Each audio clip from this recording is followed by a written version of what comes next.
1917 एक ऐसा साल जब पूरी दुनिया बदल रही थी। रसिया में तसर का तख्तापलट हो रहा था। यूरोप वर्ल्ड वॉर वन की आग में जल रहा था और इसी दौरान भारत में कुछ ऐसा पक रहा था जिसने ब्रिटिश एम्पायर की नींव हिलाकर रख दी। क्या आपको पता है कि 1917 में ऐसी शक्ति जब भारत में एक छोटे से गांव में कदम रखती है तो शायद हमारी आज़ादी का इतिहास कुछ और होता।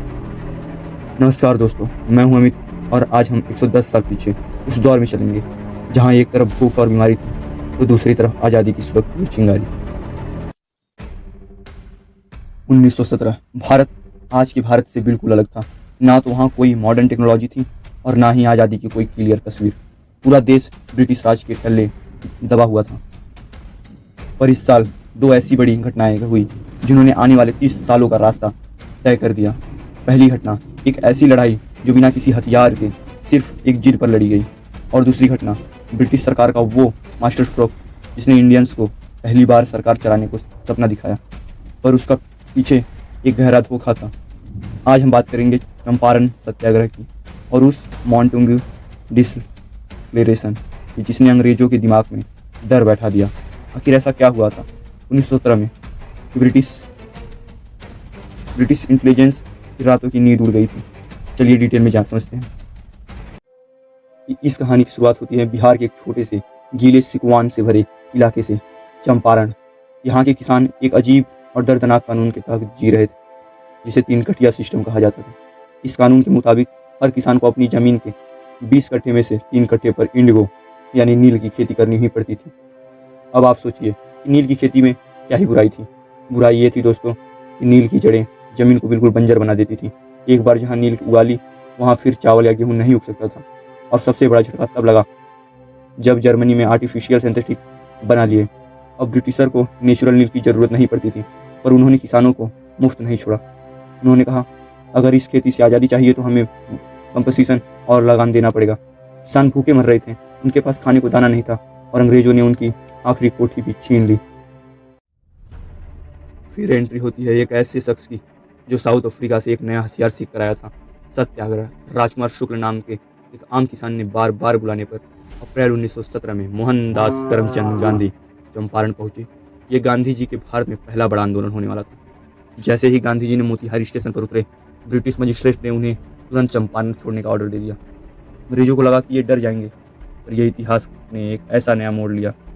गांधी जी ने कहा मैं कानून तोड़ने नहीं आया हूँ, पर अपने ही देश के लोगों को मदद करने आया हूँ। मैं कानून को मानने से इनकार करता हूँ। ये भारत के इतिहास में पहली बार था जब कोई नेता अंग्रेजों की आंखों में आंखें डालकर बात कर रहा था। सरकार डर गई। अगर गांधी को जेल भेजा तो हजारों किसान जेल भर देंगे। मजबूरन ब्रिटिश सरकार को इंक्वायरी कमेटी बनानी पड़ी जिसने गांधी जी को भी मेंबर बनाया गया।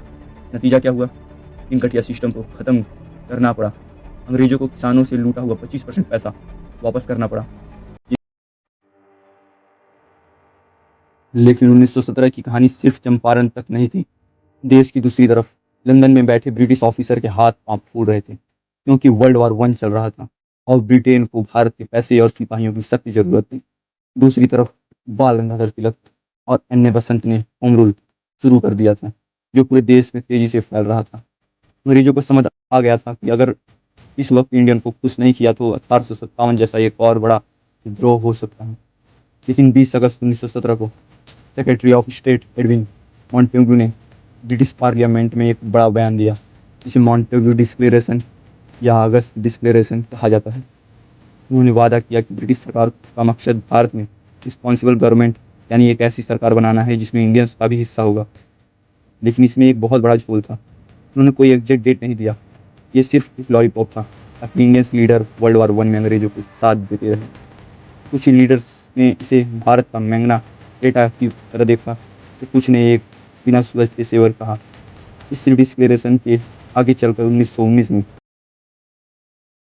अब बात करते हैं उन फैक्ट्स की जो अक्सर हिस्ट्री टेक्स्ट बुक में गायब मिलती हैं।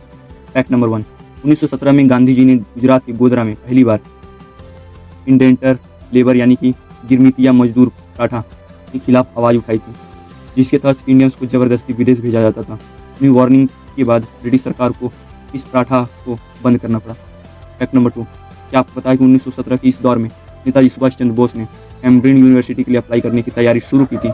उनके दिमाग में चल रही हलचल की शुरुआत इसी साल के आसपास हुई थी। उन्होंने भारत की हालत को इतने गरीब से बदलते देखा था। फैक्ट नंबर 3, 1917 में अन्य बेसेंट को उनके होम रूल मूवमेंट की वजह से ब्रिटिश सरकार ने हाउस अरेस्ट कर लिया था। इस बार इतना गुस्सा फैला कि उनकी उसी साल इंडियन नेशनल कांग्रेस में पहली महिला प्रेसिडेंट, फर्स्ट वुमन प्रेसिडेंट चुना गया।